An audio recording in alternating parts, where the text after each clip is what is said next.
पौर्णिमेच्या आनंदात सडक अर्जुनी तालुक्यातील फुटाळा गावावर दुःखाचा डोंगर कोसळलाय। तलावात बुडून 12 वर्षीय प्रणय गहाणे आणि 17 वर्षीय सागर गहाणे या दोन मुलांचा दुर्दैवी मृत्यू झालाय। मात्र या घटनेनंतर उघड झालेल्या आरोग्य यंत्रणेच्या ढिसाळ कारभारामुळे ग्रामस्थांचा संताप अनावर झालाय।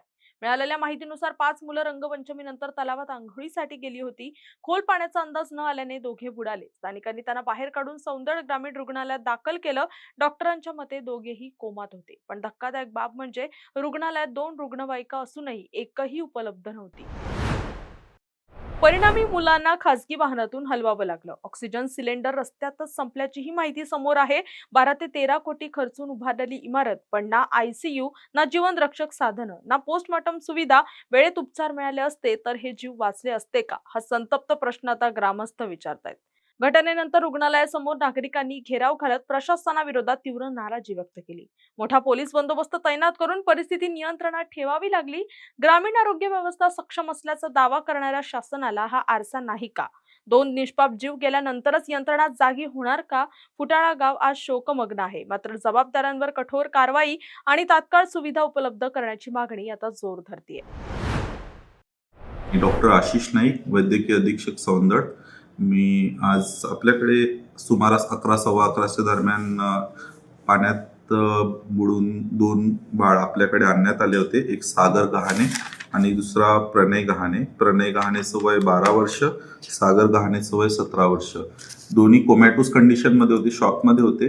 ड्राउनिंग झाली होती पेशंटला डॉक्टर रणजित बघेले म्हणून आहेत आपल्याकडे ऑन कॉल। आज त्यांना दोन्ही बेबीजला व्यवस्थित हँडल केलं। त्या दोन्ही बेबीजला रिट्राईव्ह करून त्यांना रिससिटेट केलं।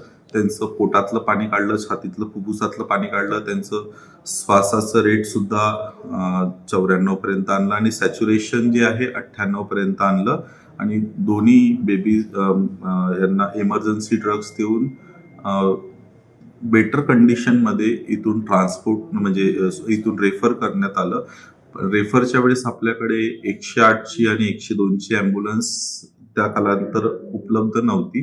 त्याच्यामुळे त्यांनी प्रायव्हेटची गाडी करून त्याच्यामध्ये ऑक्सिजनची सुविधेची गरज लागत होती, तर आपल्याकडून ऑक्सिजनची सुविधा प्रोव्हाइड करण्यात आली। आपली 102ची ॲम्ब्युलन्स ANC पेशंटला घेऊन गोंदियाला गेली होती आणि 108ची ॲम्ब्युलन्स तिथला गोंदियाचे ANC पेशंट घेऊन नागपूरला गेली होती त्या सुमारास।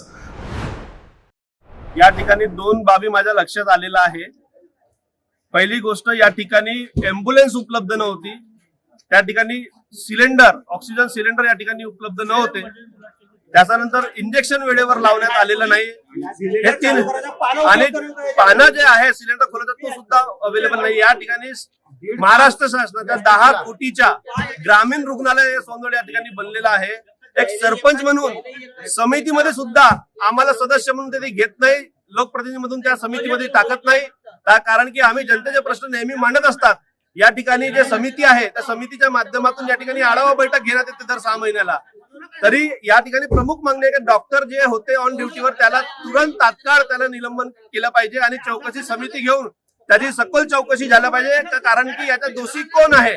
दुसरी गोष्ट, या ठिकाणी ऑक्सिजन सिलेंडर तात्काळ आम्हाला उपलब्ध पाहिजे। 24 तास या ठिकाणी रुग्णवाहिका हलवण्यासाठी इमर्जन्सी हे गोष्ट पाहिजे। आणि याचा जो पोस्टमॉर्टम रूम आहे, जो वारंवार आम्ही सांगितल्यानंतर आजपर्यंत सुरू झालेला नाहीये। या दवाखान्यामध्ये खरंच मला पण दिसते, या दवाखान्यामध्ये डॉक्टर सुद्धा राहत नाही वेळेवरती। आणि आज जरी ऑक्सिजनची व्यवस्था राहिली असती तर त्या बाळाचा जीव इथंच वाचला असता, एवढे मी सांगतो। खरं म्हणजे इथं एक्सरा मशीन सुद्धा आली आहे। मी पंचायत समितीला जेव्हा आढावा होता तेव्हा सुद्धा म्हटलं होतं की या ठिकाणी एक्सरा मशीन म्हणजे दाखवायचीच आहे का। तर मला शासनाला एवढंच सांगावं असं वाटतं की आपल्या दवाखान्यामध्ये सगळ्या गोष्टीची व्यवस्था पाहिजे।